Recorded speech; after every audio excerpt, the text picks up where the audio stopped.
आज आज की कहानी है अंधेरे का छलावा। यह कहानी उस अंधेरे की है जो सिर्फ रात नहीं बल्कि दिन के अंदर भी छिपा होता है। जहां रोशनी खत्म हो जाती है वहां कुछ और शुरू हो जाता है। तो तैयार हो जाइए, क्योंकि ये कहानी सिर्फ सुनने के लिए नहीं, महसूस करने के लिए है। गुजरात के जूनागढ़ के एक छोटे से गांव में, जहां खेतों के बीच एक पुराना सुनसान बंगला खड़ा था। उस बंगले का नाम था काली हवेली। 50 साल पहले वहां एक परिवार रहता था, लेकिन एक रात अचानक सब गायब हो गए। वहां के लोगों का कहना है कि वहां अभी भी उनकी आत्माएं भटकती है। करसन 28 साल का इंजीनियर शहर से थककर वहां अपने गांव लौटा था। उसकी दादी की मौत हो चुकी थी और उस बंगले को साफ करने का काम उसे सौंपा गया था। करसन भूत प्रेत में बिल्कुल यकीन नहीं करता था। वह हंसकर कहता था, ये सब अंधेरे की कहानियां हैं, असल में कभी कुछ नहीं होता है। करसन ने उस बंगले का रख रखाव का काम चालू कर दिया था। पहली रात करसन बंगले में अकेला सोया था। बाहर घना अंधेरा, बिजली भी नहीं थी, सिर्फ मोबाइल की टॉर्च। लगभग रात के 2 बजे अचानक उसे लगा कोई उसके कमरे के बाहर सांस ले रहा हो। भारी ठंडी सांस। वह उठा और टॉर्च जलाई, लेकिन वहां कोई नहीं था। लेकिन फर्श पर धूल में पैरों के निशान दिखाई दे रहे थे, छोटे छोटे, जैसे कोई बच्चा घूम रहा हो। उस रात करसन ने उस बात पर कुछ गौर नहीं किया, लेकिन दूसरी रात टेंशन बढ़ने लगा। करसन ने सोचा शायद कोई जानवर होगा। उसको कुछ आवाजें सुनाई दे रही थी, लेकिन रात 1:30 बजे उसे लगा जैसे कोई उसके बिस्तर के पास बैठा हो। उसने धीरे से आंखें खोली तो उसने देखा अंधेरे में एक साया था, लंबा, काला और बिना चेहरे का। वह साया धीरे धीरे उसके ऊपर झुक रहा था। करसन जोर से चीखा, लेकिन उसकी आवाज गले में ही अटक गई। उसका शरीर जकड़ गया। वह हिल भी नहीं पा रहा था। अचानक साया की ठंडी उंगलियां उसके गले पर फिसल रही थी, जैसे कोई पुराना घाव चाट रहा हो। करसन के मन में डर की लहर दौड़ गई।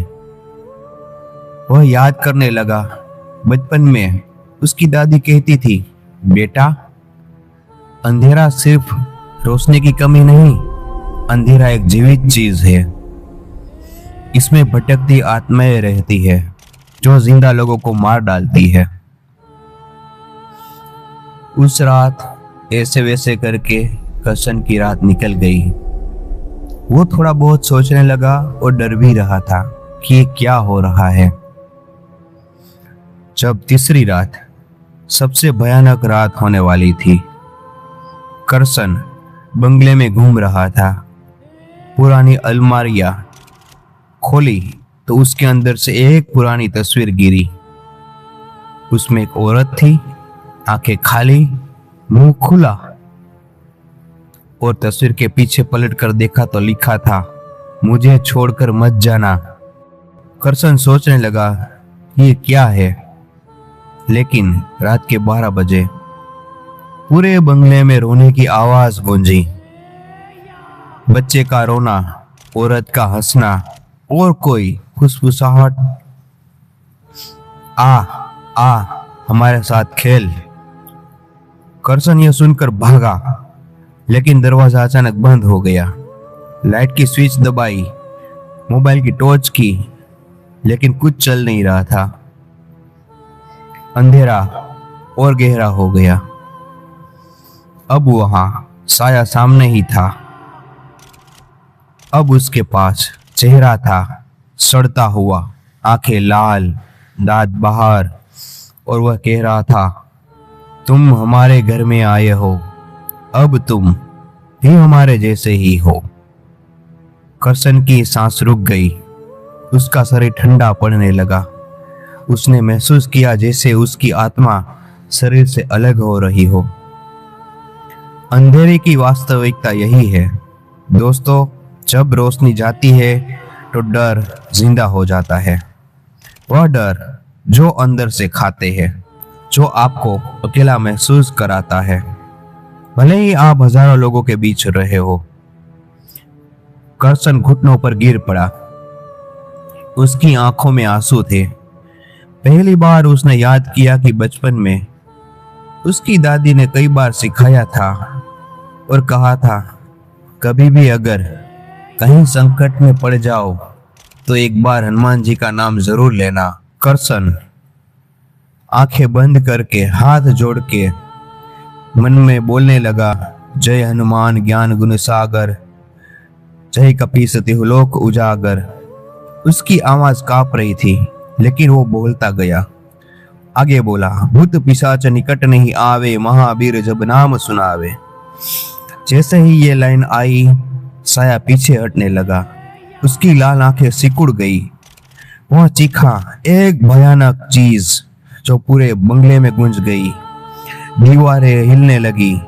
राहुल ने जोर से चिल्ला, जय बजरंग बली, जय श्री राम, जय बजरंग बली। साया अब पीछे हट रहा था। उसकी शक्ल पिघल रही थी, जैसे धुआं बनकर उड़ रहा हो। पूरे कमरे में एक गर्म हवा का झोंका आया। करसन को लगा जैसे कोई ताकतवर हाथ उसके कंधे पर रखा हो। एक दिव्य आभा, हनुमान जी की मूर्ति जैसा। साया अंत में चीखा, नहीं नहीं, यह नाम नहीं, यह शक्ति नहीं, और वहां से गायब हो गया। करसन रो पड़ा। उस रात के बाद उसने कभी अंधेरे से डर नहीं लगता था। उसने बंगले में हनुमान जी की मूर्ति स्थापित की और रोज हनुमान चालीसा पढ़ने लगा। दोस्तों, ये कहानी हमें सिखाती है कि पैरानॉर्मल शक्तियां तो होती ही है। अंधेरा डरावना हो सकता है, लेकिन भक्ति की शक्ति उसमें भी बड़ी है। जब मन में डर हो तो याद रखना, महावीर जब नाम सुनावे, भूत पिशाच निकट नहीं आवे।